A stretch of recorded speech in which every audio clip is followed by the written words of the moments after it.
Bonjour, nous allons parler aujourd'hui du tarot de Noblet, de ses caractéristiques absolument uniques, pas de celles qui sont liées au tarot de type 1, puisqu'il s'agit d'un tarot de type 1.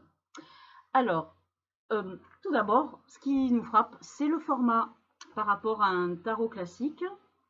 Eh bien, le Noblet est un tarot construit suivant la règle du nombre d'or. Donc, on a un tarot qui respecte les proportions entre la longueur et la largeur de 1,618, etc. C'est le seul des tarots de Marseille qui suit ce modèle. Un autre tarot le suit, mais ça n'est pas un Marseille, c'est un Besançon. Et c'est le tarot de François Héry de 1730. Je vous encourage à aller le voir sur la chaîne de Mime, M-I-M, sur YouTube.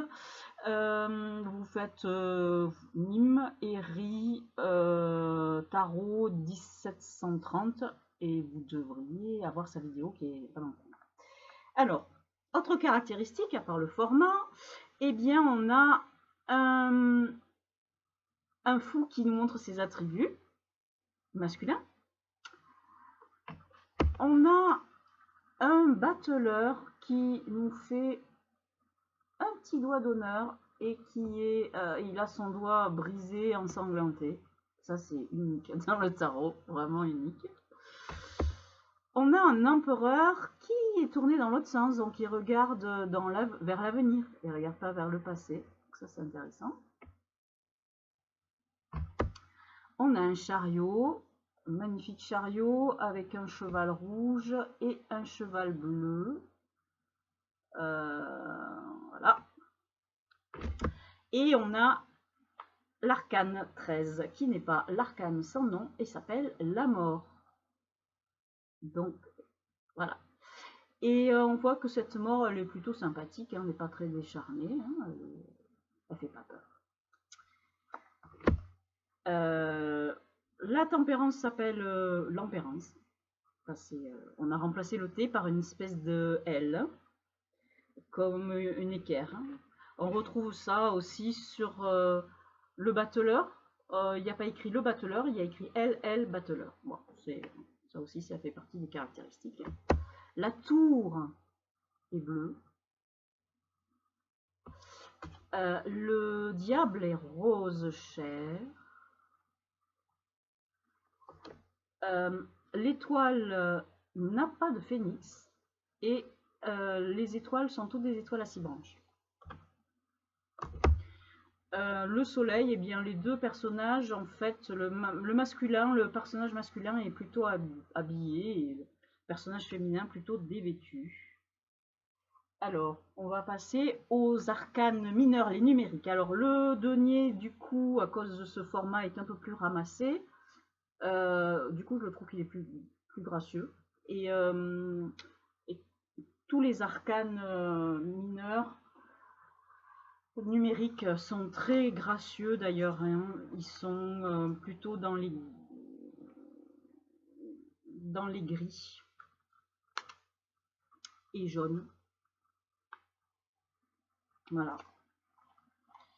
Donc pour les deniers, on a un 2 de denier avec 2 fruits. Très joli. Le 8 de denier est très intéressant. Il a un pétale vert ici. C'est un trait qui est caractéristique. Donc là, c'est pareil, c'est porteur de sens. Hein. Le valet, eh bien le valet ne regarde pas son denier. Le valet regarde de l'autre côté et il a la tête bien tournée. Bon, les coupes sont à peu près classiques. Alors, on retrouve sur les deux as hein, de bâton et de denier ces petites flamèches qu'on ne retrouve que dans ce tarot de représentation de flamèches. On retrouve ça dans les tableaux qui représentent la Pentecôte. Par exemple, le Gréco, qui date de la même époque, de 1600. La Pentecôte du Gréco représente les flamèches qui descendent pour permettre aux apôtres de parler dans toutes les langues qui ont cette forme de langue de feu. Et donc, ce qui suggérerait que les bâtons et les épées soient des arcanes mineurs qui qui œuvrent aussi dans la communication. On reste sur les bâtons. Donc, on a le pendant de notre fou. On a la reine de bâton qui, elle, nous montre ses attributs féminins. Voilà. Voilà. Ah oui, et puis le valet. Le valet, sur son bâton, qui est couleur chair, ça c'est aussi unique, on a 2 bourgeons et pas des branches coupées, comme sur toutes les cartes de cours, sur tous les tarots, tous les valets et autres, on a des branches coupées. Alors que là, on a vraiment des bourgeons. Voilà. Alors, on a 2 fruits exactement aussi, comme sur pas mal de cartes sur le 8 de bâton et sur le 6 de bâton, elles sont sur les parties latérales. Alors ensuite, qu'est-ce qu'on a? Ah ben, on a vu sur l'as, on a une feuille de chêne. Hein. Donc, on a un 2 de bâton qui est entièrement bleu, avec des petites attaches rouges. Le 3 de bâton, eh bien, les bâtons latéraux, enfin qui se croisent, sont bleus avec une espèce de poignée centrale rouge, mais celui du milieu est bien rouge, avec une poignée bleue, comme dans la plupart des tarots. Voilà, ici on retrouve les bâtons latéraux qui se croisent, donc suivant ce modèle-là, mais le bâton central, lui, est bleu avec une poignée centrale rouge. Le 7 aussi, mais on voit juste un tout petit bout en haut. Mais sa caractéristique, c'est d'avoir cette petite olive blanche là, et d'avoir ces 2 attaches qui sont blanches. On retrouve ici les bâtons bleus au centre, entièrement bleus cette fois-ci, avec une bordure rouge qui les rejoint au centre. Et on passe aux épées. L'épée, donc, il nous manque le 6, le 7, le 8 et le 9, et le 10. Mais on les a extrapolés en fonction du Viéville, parce que le Viéville suit pour les bâtons le même schéma, quasi, pas exactement, que le Noblet. Donc on a les 2 de bâtons qui sont bleus, etc. Donc on en a conclu, enfin en tout cas cette version-là du Noblet qui est le Peterson, on en a conclu que on pouvait extrapoler les épées du Viéville pour faire reconstruire les épées du Noblet, et c'est pas mal vu. Donc on a sur cette épée